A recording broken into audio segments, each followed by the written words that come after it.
Hello student. पिछले lecture में हमने स्टार्ट किया था कि प्राचीन भारतीय इतिहास को जानने के स्रोत कौन कौन से हैं और उसमें हमने बात की थी कि प्राचीन भारतीय जो इतिहास है उसके अंदर हम पहला टॉपिक स्टार्ट करें। उसमें हमने बात की थी इतिहास को जानने के स्रोत कौन कौन से हैं और उसके बाद हमने बात की थी कि इन स्रोतों को हम कितने भागों में बांटते हैं। और इस टेबल पर हमने चर्चा की थी कि ऐतिहासिक स्रोतों को दो भागों में बांटा जाता है, पुरातात्विक स्रोत अर्थात आर्कियोलॉजिकल सोर्सेज और साहित्यिक स्रोत लिटरेसी सोर्सेज। तो दो टाइप के स्रोत की हमने बात की थी पिछले लेक्चर के अंदर। आज हम डिटेल में पढ़ेंगे कि साहित्यिक सामग्री में और साहित्य आता कौन कौन सा है। तो जैसा कि आप सभी को विदित है कि हमने टॉपिक स्टार्ट किया है कि भारतीय इतिहास को जानने के स्रोत कौन कौन से हैं और हमने वहां पे दो टाइप के स्रोत बांटे थे, साहित्यिक स्रोत और पुरातात्विक स्रोत। और हमने पिछली वीडियो में दोनों के बीच के अंतर भी समझे थे और दोनों के बीच क्या क्या दोनों की क्या डेफिनेशन है वो भी हमने पढ़ी थी। आज इस वीडियो में हम पढ़ेंगे कि साहित्यिक स्रोत के रूप आगे कौन कौन से, इसका और कौन सा क्लासिफिकेशन है। तो साहित्यिक स्रोत को हम पुनः दो भागों में बांट देते हैं, एक धार्मिक साहित्य, दूसरा धर्म निरपेक्ष साहित्य। धार्मिक साहित्य का क्या तात्पर्य है? धार्मिक साहित्य का तात्पर्य ये है कि वो साहित्य जो धर्म को समर्पित हो, धर्म की बातें लिखी गई हो, मतलब मूल रूप से वो धर्म की बात करता हो, धर्म की जानकारियां देता हो, उसे अपन धार्मिक साहित्य कहते हैं। जैसे जैसे अगर अपन सनातन धर्म की बात करेंगे, ब्राह्मण धर्म की बात करेंगे, तो वेद पुराण वगैरह, महाकाव्य, उपनिषद, ब्राह्मण ग्रंथ, ये सारे धार्मिक साहित्य, क्योंकि इनमें मुख्य रूप से धर्म की बात की गई। दूसरा होता है धर्म निरपेक्ष साहित्य। ये क्या होता है? धर्म निरपेक्ष साहित्य का मतलब ये होता है जो धर्म से इतर बात करता है, जिसमें धर्म को समर्पित बात, हालांकि धर्म की बात होती है लेकिन वो साहित्य धर्म को समर्पित साहित्य नहीं होता। ऐतिहासिक ग्रंथ सारे आ जाते हैं। जैसे आपको कोई पूछ ले कि कौटिल्य का अर्थशास्त्र कैसा है, तो आप यहाँ पे आराम से कह सकते हो कि सर ये धर्म निरपेक्ष साहित्य है। अगर आपसे पूछे कि बौद्ध धर्म के जातक जो है वो कैसा साहित्य है, तो आप कहोगे धार्मिक साहित्य, क्योंकि वो बौद्ध धर्म को समर्पित है। तो ऐसा साहित्य जिसमें मुख्य रूप से धर्म को केंद्र किया गया हो, जिसमें मुख्य रूप से धर्म की बातें हो, उसे धार्मिक साहित्य कहा जाता है। और ऐसा साहित्य जो धर्म से इतर बात करता हो, जो लोक जीवन की बात करता हो, जो ऐतिहासिक बात करता हो, पॉलिटिकल बात करता हो, इकोनॉमिकली कल्चरली बात करता हो, ऐसे साहित्य को हम धर्म निरपेक्ष साहित्य कहते हैं। अब बात आती है कि धार्मिक साहित्य के अंदर कौन कौन से भाग है। तो देखो, धार्मिक साहित्य को स्टूडेंट दो भागों में बांट दिया गया है, ब्राह्मण ग्रंथ और अब्राह्मण ग्रंथ। ऐसा विभाजन क्यों किया गया? ऐसा विभाजन इसलिए किया गया कि प्रारंभ में केवल ब्राह्मण साहित्य रचा गया था, इसलिए ब्राह्मण ग्रंथ को अलग रखा गया है। और उसके बाद बौद्ध जैन धर्म का साहित्य अलग था, ये अलग भाषा थी, ये अलग ही शैली थी, इनके यूं कहिए कि इनके जो दर्शन था वो भी अलग था। तो इसलिए इनको अब्राह्मण ग्रंथ कहा गया है।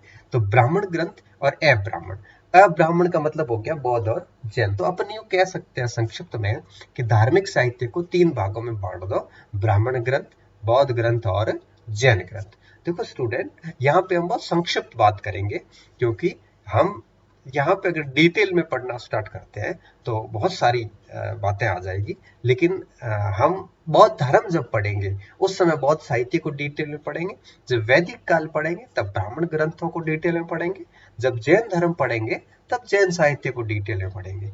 यहाँ पे हम केवल और केवल मोटी मोटी जानकारी हासिल करने वाले हैं। अब देखो, ब्राह्मण ग्रंथों को भी दो भागों में बांट दिया गया है, एक श्रुति साहित्य और एक आपके स्मृति साहित्य। देखो, श्रुति क्या था? श्रुति साहित्य ये ऐसा साहित्य ऐसा साहित्य था जो लंबे समय से सुनने के आधार पर चल रहा था। गुरु ने शिष्य को सुनाया, शिष्य ने अपने शिष्यों को सुनाया, ऐसे लंबे समय तक चला और उसके बाद में उसको लिपिबद्ध किया गया। ऐसे साहित्य को श्रुति साहित्य कहा जाता है।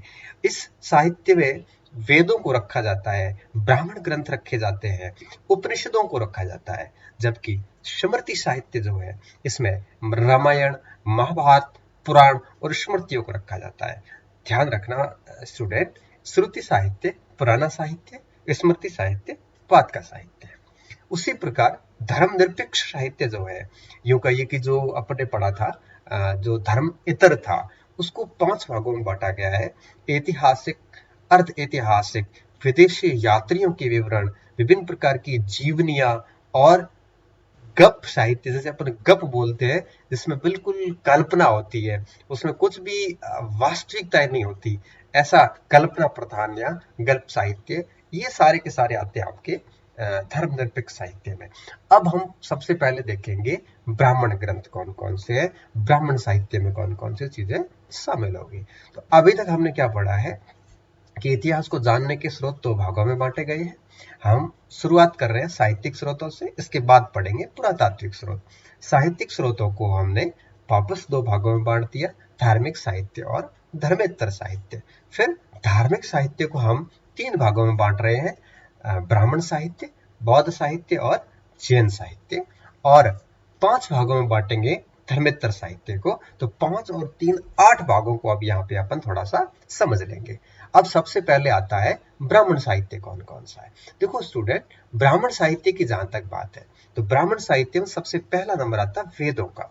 वेद आर्यों के प्राचीनतम ग्रंथ थे। देखो स्टूडेंट, मैं यहाँ पे और क्लियर कर दूं कि ये जो सामग्री है, ये जो साहित्य है, इसको अपन जब वैदिक सभ्यता पढ़ेंगे आगे आपके कोर्स में है, उसके अंदर इसको अपन डिटेल में पढ़ेंगे। यहाँ मैं खाली आपको बेसिक परिचय दे रहा हूँ। वेद क्या है? वेद आर्यों के प्राचीनतम ग्रंथ थे। यूं कहिए कि 4 वेद थे हमारे। सबसे प्राचीनतम वेद ऋग्वेद को माना गया है। इसमें विभिन्न प्रकार की ऋचाएं लिखी गई है जो देवताओं को प्रसन्न करने के लिए उपयोग में लाई जाती थी। उसके बाद दूसरा सामवेद है। सामवेद के अंदर ये गेय वेद है, गाया जाता था। मैं वेदों में सामवेद, ऐसा भगवान कृष्ण कहते हैं। तो भारतीय संगीत का जनक कहा जाता है सामवेद को। उसके बाद में आता है यजुर्वेद।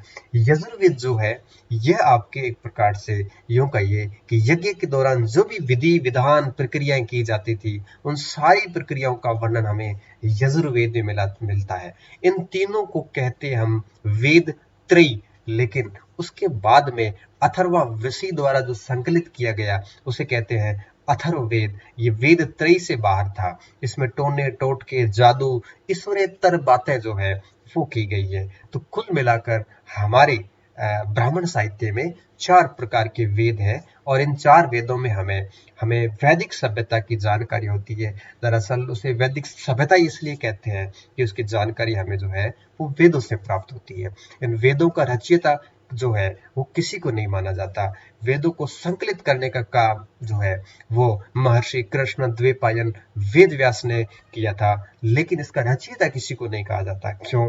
क्योंकि ये कहते हैं कि ब्रह्मा के मुख से निकले थे, उसके बाद उनके शिष्यों तक गए, उसके बाद कहते हैं कि धीरे धीरे आगे बढ़ते बढ़ते और अंततः उनको लिपिबद्ध किया गया, ऐसा माना जाता है।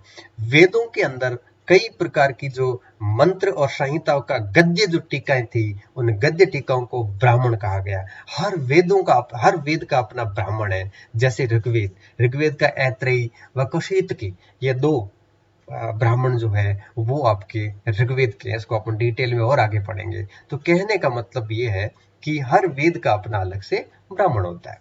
उसके बाद में आता है उपनिषद। वेदों के उपनिषद भी होते हैं। ये उपनिषद जो है, ये मुख्य रूप से गद्य भाषा में, गद्य भाग में लिखे गए हैं। ये दार्शनिक बातें करते हैं। ये उपनिषद जो है, यह आपके शिष्यों के द्वारा और गुरु के द्वारा जो गूढ़ वार्ताएं होती थी, जो आत्मा परमात्मा के ऊपर जो बहुत ही गहन वार्ताएं होती थी, जो दार्शनिक रूप से बातें होती थी, तो उन दर्शन के गूढ़ अर्थों को उपनिषद में लिखा गया है। और ये वेदों के उपनिषद भी होते थे, जिनको अपन आगे और पढ़ेंगे। उसके अलावा वैदिक साहित्य के इतर एक वेदांग भी आते हैं। वेदांग का क्या मतलब था? वेद समझने आसान कार्य नहीं था। उन वेदों को आसान भाषा में समझने के लिए वेदांग साहित्य रचा गया, जिसके 6 भाग थे: शिक्षा, कल्प, व्याकरण, निरुक्त, छंद शास्त्र और ज्योतिष। इन 6 को मिलाकर हम वेदांग कहते हैं। आप इसका स्क्रीनशॉट ले सकते हैं, उसको आप अच्छे से घर वापस जाके पढ़ भी सकते हैं। हम वैदिक काल पढ़ेंगे, उस समय ये चीजें आगे और वापस आएगी। बहुत बहुत धन्यवाद स्टूडेंट। अगले लेक्चर में हम जो है वो बौद्ध साहित्य और जैन साहित्य पर बात करेंगे।